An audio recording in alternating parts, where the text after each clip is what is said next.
back to the unofficial review. I'm Seeds, and this is my football review. Today I'm talking about the Vikings, the Minnesota Vikings. They've lost 2 in a row, and I'm noticing a lot of people jumping off the wagon, so to speak, thinking that they're not a contender and blah, blah, blah. And again, it's just to be expected. It's one of those things where if you've only had a short amount of success, people are going to only be on your wagon for a short amount of time, and then they're going to be ready to jump off. And that's what a lot of like media coverage is because, again, you go back when they were undefeated, back when they were just rolling teams over defensively, and everyone kept talking about that whole defensive win championships, defense wins championships. Well, they've lost 2 in a row, and everyone's kind of jumping off there and talking about how this and that and the other, and about how this offense has got struggles and whatever. And it's just one of those things where it's like, don't be so quick to go one way or the other. Like I said, my biggest thing in the NFL that I think is a very valuable asset is continuity. It's doing something regularly. So that was the thing, was that they were regularly winning. They're regularly winning on their defense carrying them, so to speak, which is great and all. I mean, I would say that Minnesota is very similar to Denver in that they're predicated on their defense, pretty much giving them opportunities. And then you don't see those opportunities given to you by the defense. They don't get turnovers or whatever. You just see the offense kind of implode, so to speak. And so that's one of the things that I would tell Minnesota. I have quite a few friends who are Minnesota Viking friends, and that's one of those things that I would not be in panic mode. It's just one of those things where Minnesota Vikings, they just need to redefine themselves. They need to because that's the thing, was I think that they were focused on an undefeated season. They were focused on not losing these certain teams, especially last night. I really didn't take that game seriously. I mean, it's Monday Night Football, Minnesota Vikings, the Bears. I think they were 1-5 or 1-6 going to that game. So again, part of you would have to take into consideration that Minnesota probably had the same outlook on it. They were probably like, we're going to roll these guys.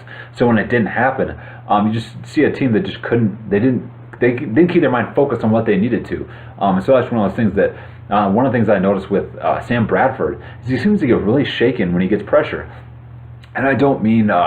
Obviously, nobody wants pressure. No quarterback wants to have a guy's arm flying on his arm. But I just noticed that rather than him, it just didn't seem like he had very good pocket awareness. That's probably how I describe it, as pocket awareness. Where he had a guy pressuring him on the left, and he went forward right into another defender. And so many times I've seen him get pressure, and he just puts his hand out as if that's going to stop the guy. But he doesn't seem like he has any type of a game plan of how to get that out. And that's the thing, too, is that so I think the Minnesota Vikings just need to take a step back, reassure themselves of how they are, which is their defense-built team. The offense is more or less built to complement the defense and take the opportunities the defense gives them. But that's one of those things where I would make some faster plays. Again, it's one of those things where if the pass rush is getting to you, at the same time, stuff is how Denver plays you. If their pass rush is getting to you, you need to have quick, fast plays to essentially make them slow down. You need to run the ball, and you need to have quick dump-off plays, check-down plays that keeps that defense honest to where they're not just bringing the house and assuming you're not going to be able to get the pass off. Because that's essentially what was happening. Is you see a lot of these plays not even develop last night with the Bears and the Minnesota Vikings because the Minnesota offense, again, they would either have pressure, which a lot of people kind of blame the offensive line, which the offensive line did have some of it, but like I said, it seemed like Sam Bradford's pocket awareness just wasn't there. He just wouldn't feel guys, and he would respond way too slowly. And so it's just one of those things where you could have done something. There's so many, one of the specific times, like I said, where he was getting pressure on his left, and he went into the pocket, which, okay, that's what you're kind of supposed to do. But the problem was the front part of your pocket was collapsing too.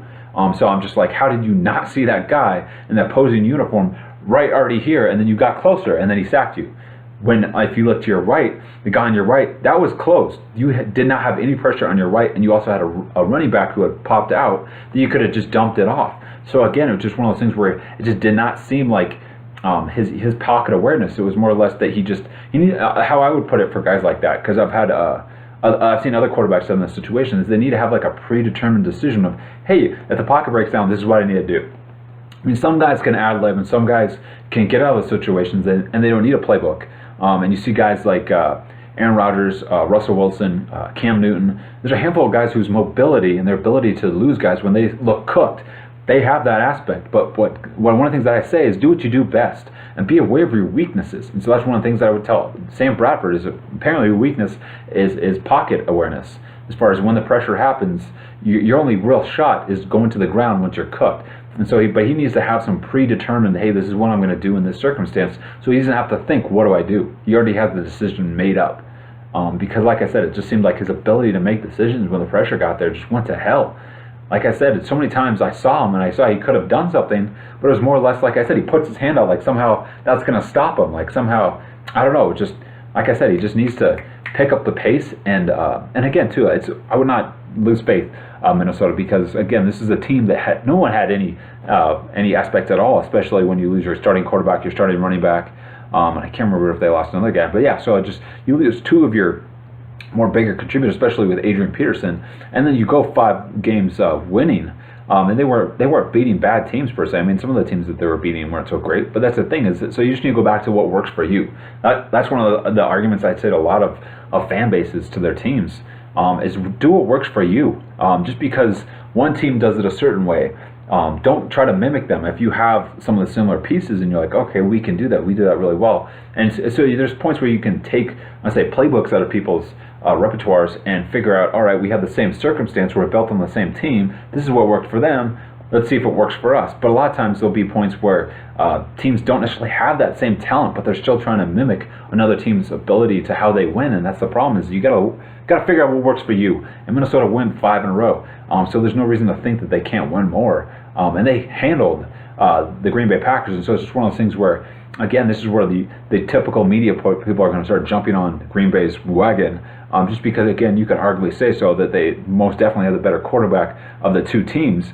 But again, for a Minnesota team that I feel has a lot more talent than Green Bay's, they should not panic. Again, it's just more or less they need to get back to the formula of what works for them, and more focus on where the strengths and weaknesses are, and identify those weaknesses. That's the problem too that I'll say with a lot of players and a lot of teams, is they're not willing to admit weaknesses, and if you can't admit a weakness, you're never going to correct the weakness.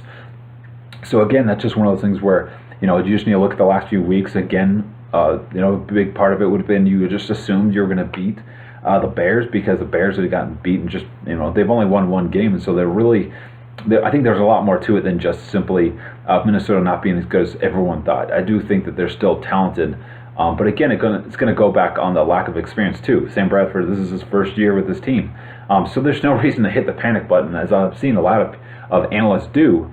They're saying that they're not contenders, they're not this and that. And with the defense that's that stout, that's giving you that many wins, I mean, I would say the same thing about the Denver Broncos Super Bowl last year, that entire team. I mean, did anybody take Denver seriously with that horrible pass offense behind Peyton Manning in his last leg? No, they saw him winning, but it was all predicated on that defense, getting turnovers and getting pick sixes at the last minute. It was all predicated on that defense putting in points for them. It reminds me a lot of that defense of the Bears that played Indianapolis Colts with Peyton Manning for the Super Bowl. That was with Brian Urlacher and with Rex Grossman. And that was the thing with Rex Grossman, was that he was great when that defense would give you 3 or 4 turnovers and give you a couple touchdowns and so forth, and had no pressure to perform. He would play amazing. And again, you could say the same thing with both Minnesota and Denver Broncos this year, is that their offenses are not threatening at all. But what they do, and this is how they can beat you, is that they just let the defense make plays and give them momentum, and they just take advantage of it. They don't do anything super special. And not to knock on and say that there's anything wrong with that, but that's kind of how I say it, is win how you win, not how you want to win, not how people are telling you should win, or what's traditional. That's it just has nothing. Figure out what works for you.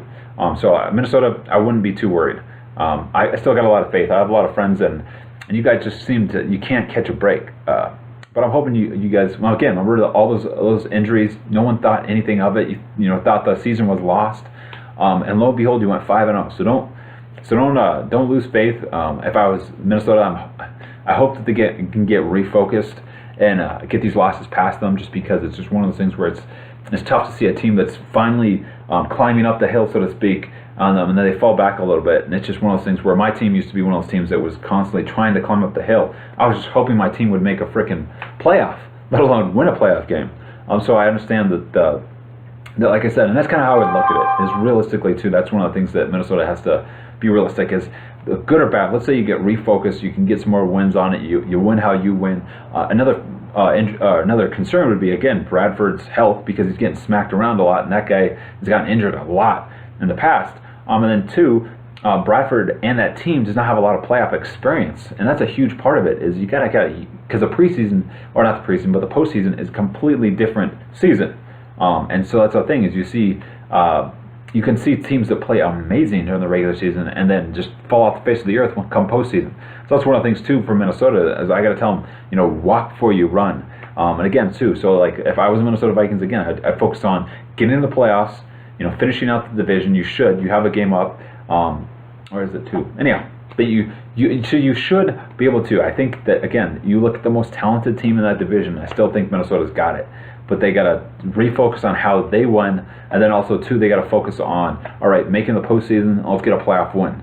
All right, let's focus on 2 playoff wins. But they gotta walk before they run, because I got a feeling that they're just focused on this is our year, a lot like the Cardinals were doing with that whole all-or-nothing attitude, and just got to focus on getting to the playoffs, focus on getting a few playoff wins, and then, if you can go all the way, great, but that really should not be your main focus, so I just, anyhow, should be good. We'll be talking about it soon.